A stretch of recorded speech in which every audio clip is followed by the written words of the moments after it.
V dlaních mi zůstal jen prach z našich stěn. Vítr ho rozfoukal, zbyl jenom stín. Smích, co byl odpověď, dávno šel ven. V ozvěně prázdnoty slyším jen blín.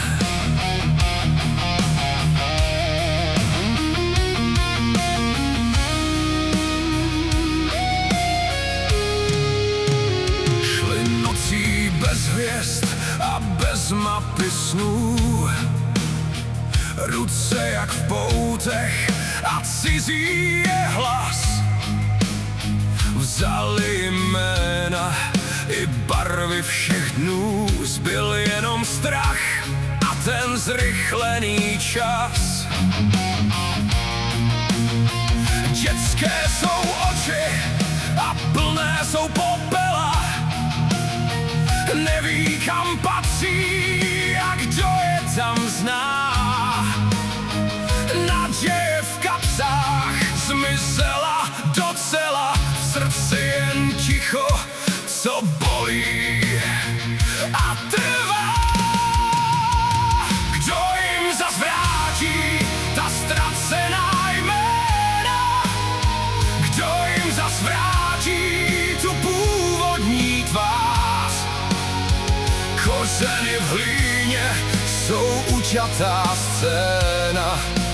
Tam, kde byl domov, je prázdno a zmar. Křičí ve spánku, však bez jediného zvuku. Svět je jen chlad, co je uvěznil v tmách. Ztracené děti v tom cizím hluku. Z mě zbylo nic, jenom popel a prach.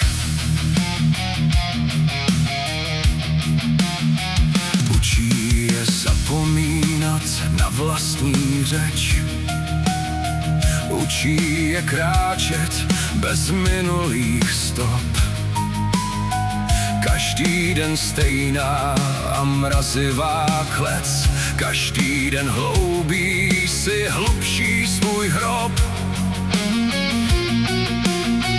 Ty malé ruce teď svírají zbraň, těžší než všechno, co dokážou snést. Hluboko uvnitř však hoří ta daň, jiskra, co v prachu se pokouší kvést.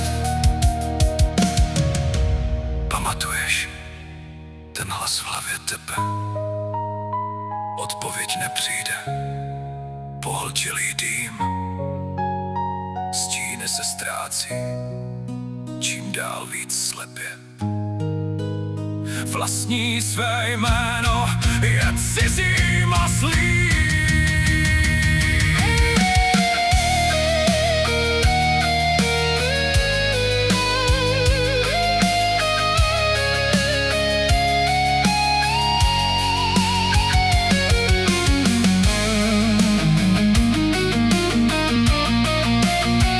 Matka teď šeptá své prosby do prázdna. Kolébku houpá, však nikdo v ní není. Každý ten pohyb je rána tak rázná. Každý den paměť se v bolest jen mění. Kdo jim zas vrátí ta ztracená jména? Kdo jim zas vrátí ty původní tváře?